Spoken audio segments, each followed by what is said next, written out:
নতুন দিনের নতুন একটা ভিডিওতে তোমাদের সবাইকে ওয়েলকাম। হ্যালো এভরিওয়ান, আসসালামু আলাইকুম। আশা করি তোমরা সবাই খুব ভালো আছো। আমিও আলহামদুলিল্লাহ ভালো আছি। আজকে সকালে ঘুম থেকে উঠেই আমি একটা টু ডু লিস্ট তৈরি করতেছি যে আজকে সারাদিন আমার কি কি কাজ আছে। সো সকাল পর্যন্ত আমার মাথায় যে কাজগুলোর কথা ছিল সেই সবগুলা কাজ আমি এখানে নোট ডাউন করলাম। বাজে দুপুর 12:30 অ্যান্ড আমি এখনও কোনো কাজ করি নাই অ্যান্ড আমার এতগুলা কাজ জমে আছে। সো অ্যাট ফার্স্ট আমি আমার কাপড়গুলো ভাঁজ করব, কারণ আমার রুমের অবস্থা এরকম হয়ে আছে। এরপর আমি জাস্ট একটা তুড়ি মেরেই আমার রুমের সব কাপড় ভাঁজ করে ফেলি।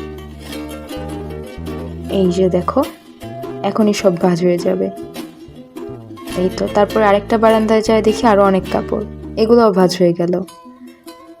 আচ্ছা, এরপরে দেখো সম্পূর্ণ রুমটাও ক্লিয়ার হয়ে গেল। এরপরে আমি আমার যে কাজগুলো কমপ্লিট হয়েছে সেগুলোতে টিক দিতেছি।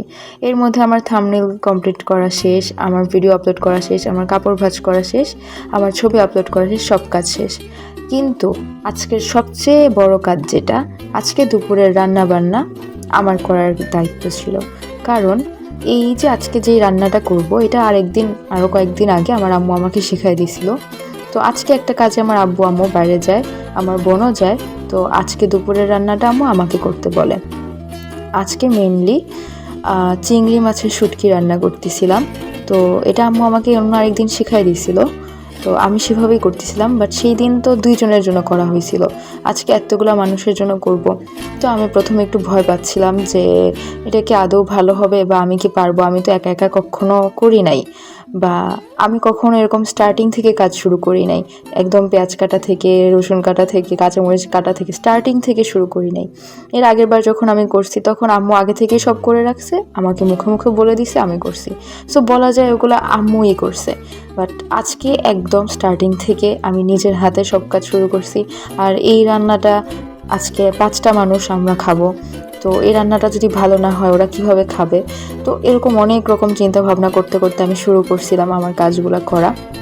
প্রথমে আমি 2টা পেঁয়াজ নিয়েছিলাম, বাট দেখলাম যে না, এটা শর্ট হচ্ছে। তো আমি আরও 3টা পেঁয়াজ নিলাম, অর্থাৎ টোটাল আমি 5টা পেঁয়াজ নিছি। এরপরে আমি কতগুলো রসুন দিছি, কাঁচামরিচ দিছি, আর অনেকগুলো মশলা দিছি। তো এই সব কিছু একসাথে দিছি, আর ওই দিক দিয়ে মাছটাও ধুয়ে দিছি।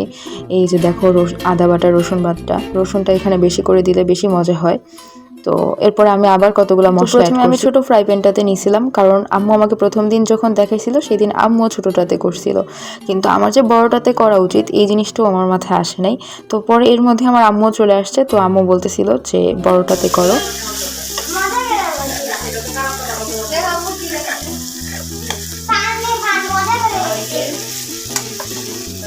এটা আমার রুটিন দেখছে।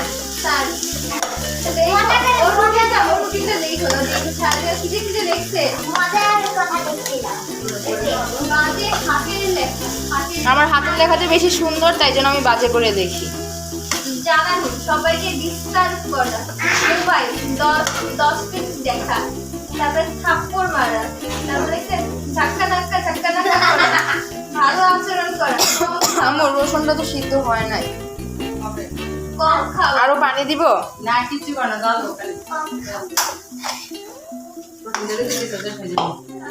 কি হবে। নাড়াতে থাকো। তো রান্না শেষে চিংড়ি মাছের এই শুটকিটা ঠিক এরকম দেখা যাচ্ছিল। অনেক বেশি ফ্রাই করতে হয়, আর এটা খাইতে অনেক মজা হয়েছে সবাই বলছে। আমার বোন তো বলছে যে আমার আম্মুর মতন হয়েছে, কারণ আম্মুর থেকেই তো শিখা। আর লাস্টের দিকে আম্মু আমাকে একটু হেল্প করছিল। তো এই তো আমি আমার রান্না এদিকে কমপ্লিট করে সেখানেও আমি একটা টিক চিহ্ন দিয়ে দিলাম।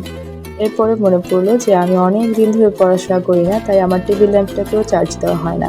আর প্রতিদিন আমি মনে করে দিব, বাট ভুলে যাই। তাই আজকে মনে করে আমি এটাকে চার্জে দিছি।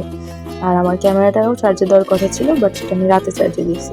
তো সন্ধ্যাবেলা আমি আমার আম্মুকে এই সুন্দর এক কাপ চা বানাই দিই, আমার নিজের জন্যও বানাই। তো এরপরে আমার মন চাচ্ছিল যে আচ্ছা আমি একটু নুডলস রান্না করি। তো এটাও একদম স্টার্টিং থেকে রান্না করা। তো আমি এখানে প্রথমে 3টা পেঁয়াজ আর কতগুলো কাঁচামরিচ নিয়েছিলাম।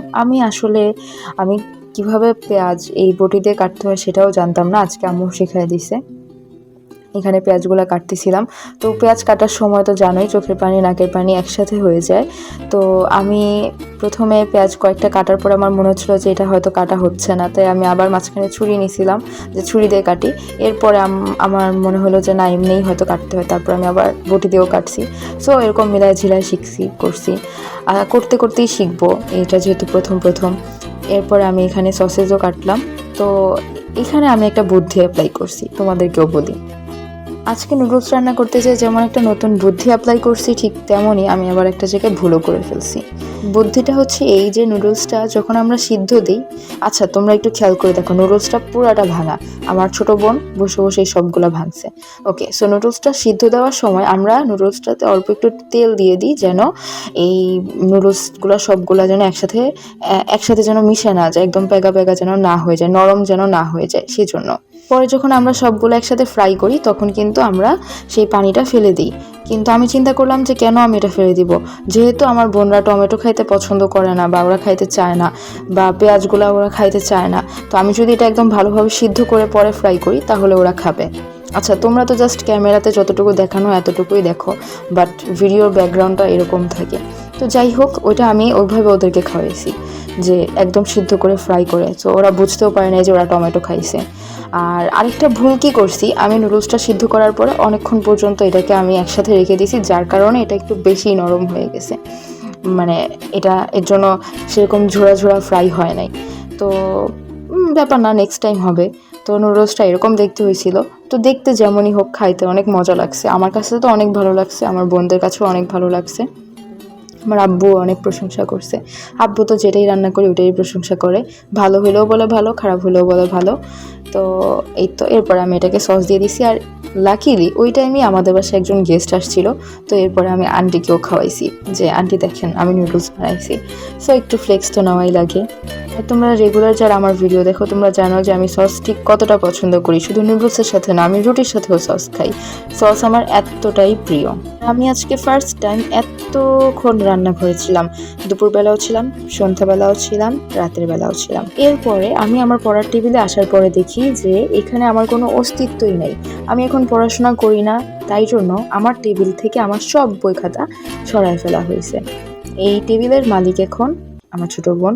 সো সে এখানে তার নাম লিখে রাখছে, তার সব বই খাতা, আমার সবগুলা বই খাতা এখান থেকে সরায় ফেলছে। আমি সকালবেলা তোমাদেরকে অন্য একটা ভিডিওতে দেখাবো যে আমার বই খাতাগুলা কোথায়। এখানে সে তার প্রয়োজনীয় সব জিনিস সুন্দর করে সাজায় রাখছে।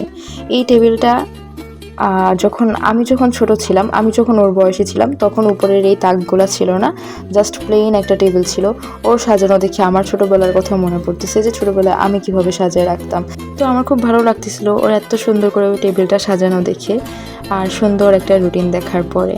তো এর মধ্যে আমার যে কাজগুলো বাকি ছিল, যে আমার ক্যামেরাটাকে চার্জ দেওয়া আর আমার চুলে তেল দেওয়া, এই দুটোটা কাজই আমি কমপ্লিট করে ফেলি।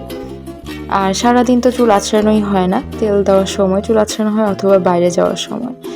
আমাদের ডেইলি অ্যাটলিস্ট 2 বার করে চুল আঁচড়ানো উচিত। তো এত কাজের ভিড়ে আমার সবচেয়ে ইম্পর্টেন্ট যেই কাজটা, যে আমার স্টাডি প্ল্যান করা, এই জিনিসটাই বাদ পড়ে গেল।